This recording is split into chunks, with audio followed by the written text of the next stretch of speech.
So for those of you who haven't met me before, my name is Kim Baker. I'm a HR consultant at RBHR Consultancy, and I'm going to be presenting today's webinar on the topic of probation.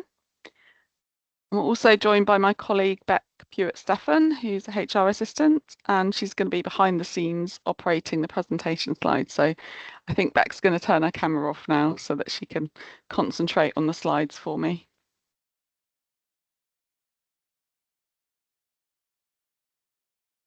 So let's take a look at today's webinar agenda, which is going to give you a better understanding of probation periods and how the use of a probation period, when used correctly, can benefit your organisation. So we're going to be looking at what is a probation period, importance of probation periods, timelines and review periods, what a successful probation looks like, extending probation periods, the pros and cons of extending probation periods. We're going to look at a couple of case examples as well around that. Dismissal during probation, common misconceptions, and proposed legislative changes. So first of all, then, let's look at what is a probation period. So a probation period is a trial phase at the start of employment where the employer assesses the employee's suitability for the role with potential for dismissal on short notice. The length of the probation varies depending on the role's seniority and responsibilities. So we've got a lovely quote here as well that says, "The probation period is like the first chapter of a book. Both employer and employee get to see if they want to keep reading."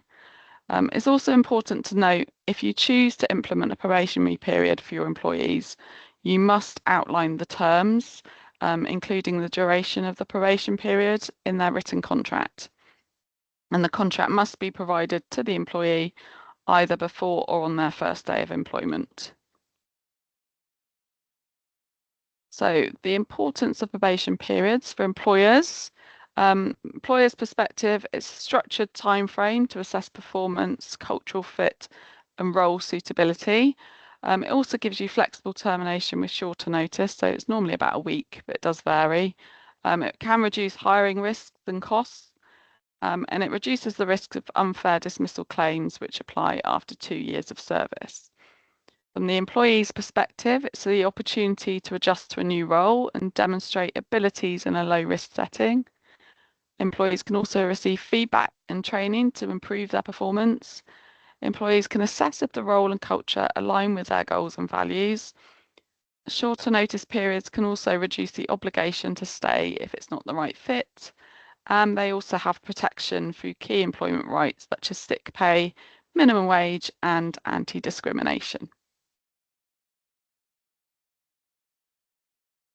Timelines and review periods. Probation timelines, including review points, vary by complexity and seniority. So the duration should be clear at the start of employment and stated in the employee's contract.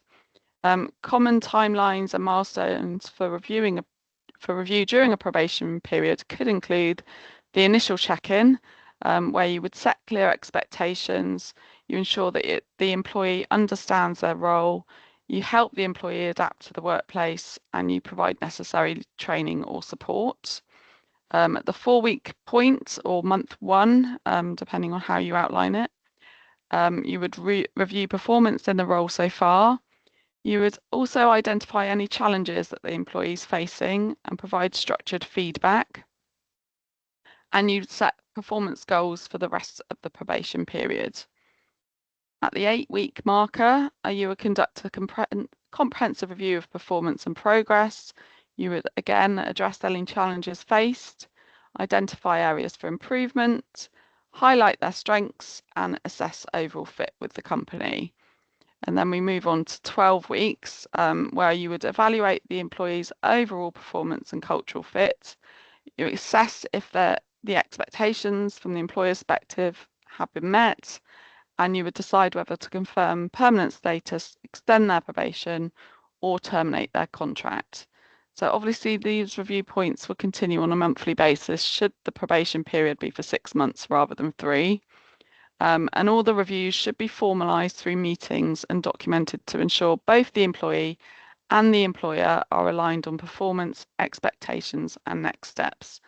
And it's important as well that you should be careful not to miss any deadlines. So if your employee is on a 3-month probation period and you don't hold a review meeting at the end of that period, the employee could reasonably conclude that they have completed their probation period and are entitled to any additional contractual benefits gained as a result.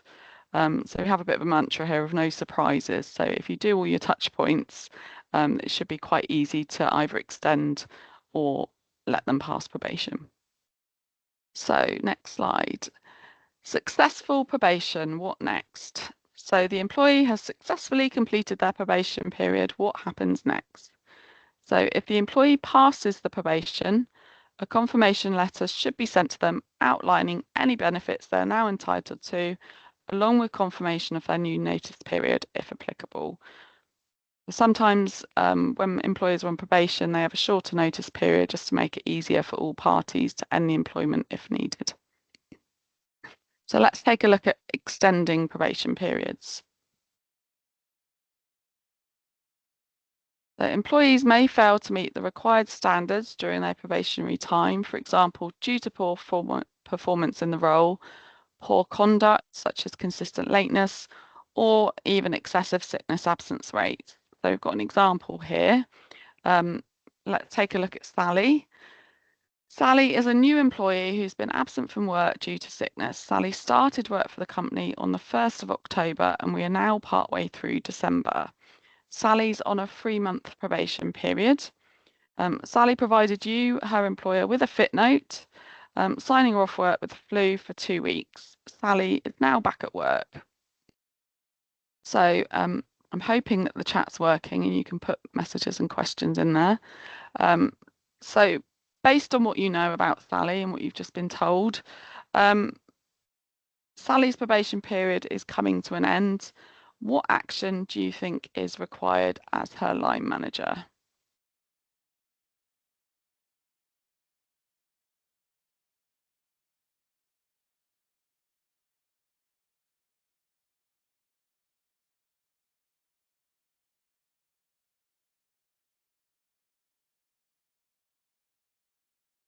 Okay.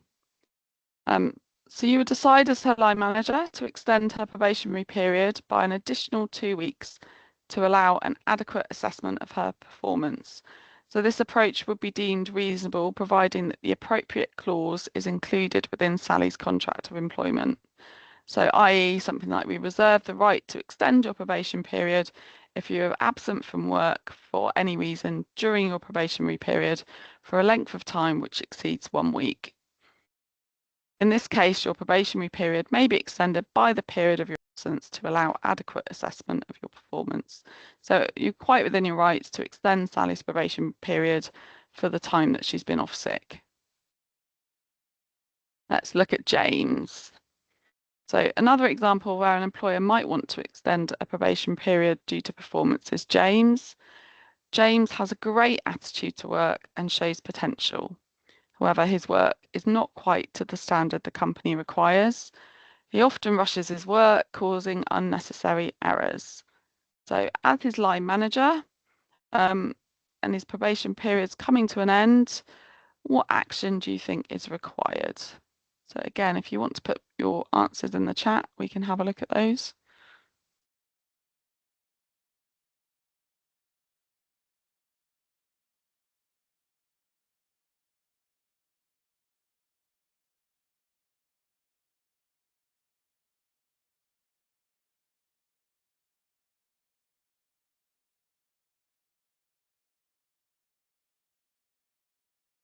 Okay, so as his line manager, if you feel that if James were to take more time, his work would improve. So you decide to extend his probationary period. Again, this approach would be deemed reasonable, providing the appropriate clause is included within James's contract of employment. So something like the probation period may be extended at the company's discretion, in which case you will be advised of this and the same notice periods will continue to apply. So again, if you wish to extend the period of probation to allow you to continue to assess the employee's performance or conduct, you should again set this out in writing prior to the commencement of this period. So it's a good idea to follow everything up with a letter. So let's take a look at the pros and cons of extending probation periods. So pros, it allows a more thorough assessment, extending the time available to evaluate the employee's overall performance and fit for the role. Additional time for improvement. It gives the employee more time to address weaknesses and enhance their skills before final decisions are made. Extra training and support provides further opportunities for development and support to ensure the employee reaches the required standards. Opportunity to address performance issues. It allows the employer to manage and resolve performance concerns in a structured manner before confirming the permanent employment. The cons, of course, is that it creates uncertainty for the employee. Prolonging the probation period can leave the employee unsure about their job security and future within the company.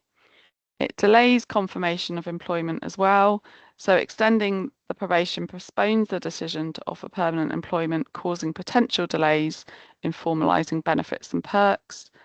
It obviously impacts on morale and motivation.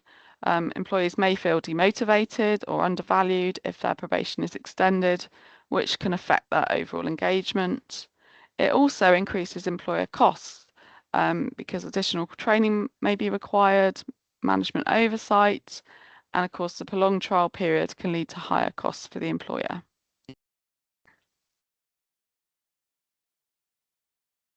Let's look at dismissal during probation.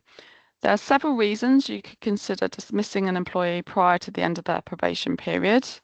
For example, unacceptable progress, poor behaviour, or gross misconduct. And when dismissing an employee who's on probation, it is important that you confirm the dismissal in writing to them. So employees on probation can be dismissed with 1 week's notice if they've been employed for over a month, or whatever the minimum notice period is as stipulated in their contract of employment. However, the notice period will not apply if an employee has been dismissed for gross misconduct following a full disciplinary process. Again, like we said, when dismissing an employee, please confirm it in writing to them.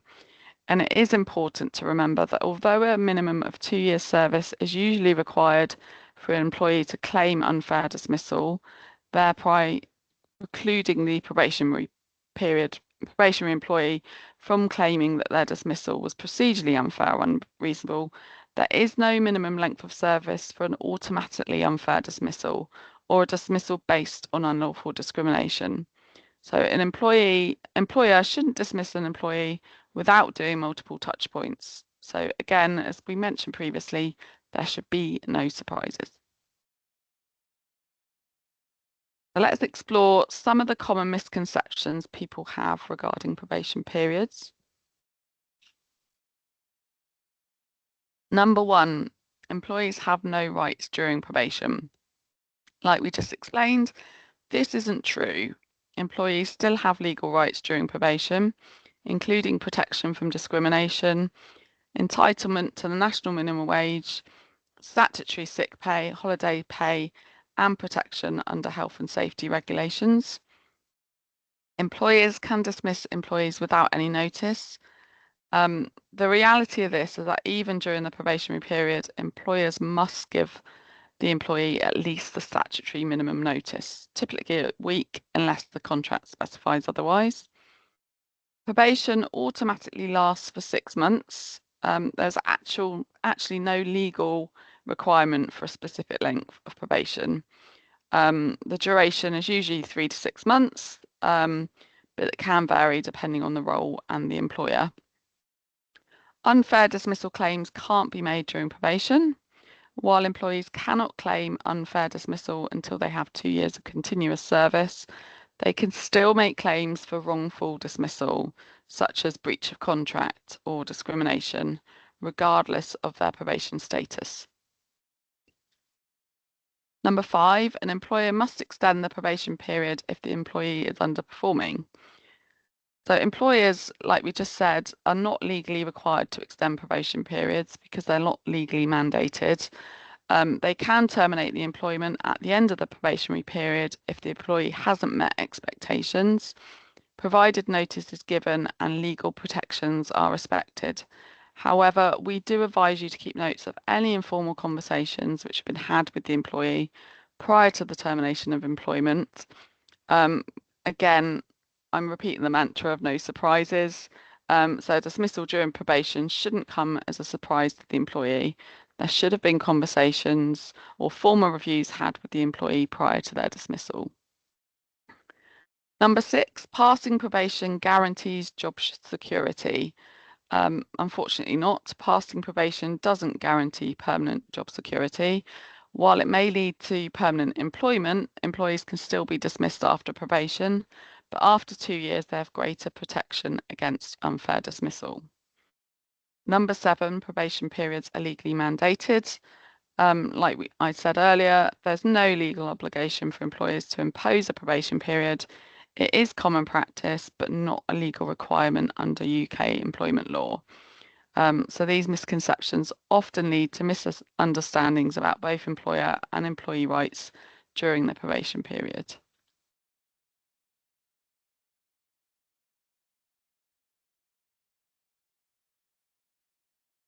So future legislative changes could significantly impact probation periods, particularly with Labour's proposed Employment Rights Bill. Some of the key points include day one employment rights. So one of the major proposed changes is the removal of the 2-year qualifying period for unfair dismissal. If implemented, employees could gain protection against unfair dismissal from the start of employment, altering how probation is managed. Number 2, fair and transparent probation periods.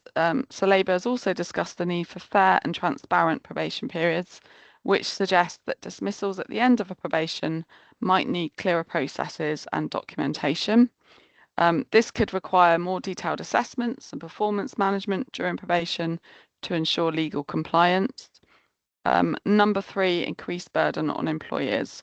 So with day one employment rights and a push for more transparent probation management, there may be a higher administrative burden on employers to document and justify dismissal decisions, even during probation. And this could make it more challenging to manage new hires or quickly exit poor performance. There are concerns that if this new legislation is too complex or too onerous, then it could act as a barrier to recruitment for employers, though we at RBHR expect further consultation on this, and of course we'll keep you updated as and when we know more. So top tips for managing probation periods: set a clear time frame for the probation period from the start. Follow a fair process for disciplinary actions or dismissal and keep records. Clearly define probation terms and contracts and consider statutory employment rights. Terminate employment in writing, complying with notice periods and pay obligations. Avoid discrimination if an employee's probation issues relate to protected characteristics. And notify employees in writing when they pass probation, including benefit updates. So, does anybody have any questions at all? You can put them in the chat or you can email me directly, or we'll share contact details as well in a moment. I can't see that anybody's got any questions at the current point in time.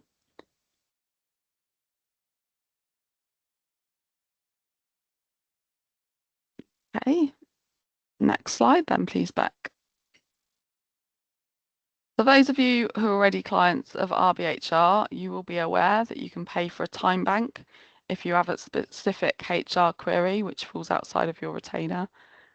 HR retainers already cover contracts, handbooks and templates, and RBHR can also provide training to you and your teams, both virtually and face-to-face. So this slide sort of demonstrates the different things that we offer. So HR time bank, HR retainer or training. What's happening next at RBHR? We do have some more webinars planned for you. So we have a menopause webinar on Tuesday, the 28th of January from 10 till 10:30. We also have a recruitment webinar taking place in March and an employment law webinar on the 1st of April. And at the employment law webinar, we're hoping to have a lot more of an update about the legislative changes that have been planned and proposed. So we'll update you on those at that one. If you do wish to contact us or have any questions that you wish to ask following today's webinar, you can email us at inquiries@rbhr.co.uk. So if anyone does have any questions, then feel free to email. Happy to answer anything that you've got regarding probation. Me and Beck, we'll pick those up for you. There will also be a recording of today's webinar as well, so we'll be sending that out to you shortly following today. Thank you everyone for joining us.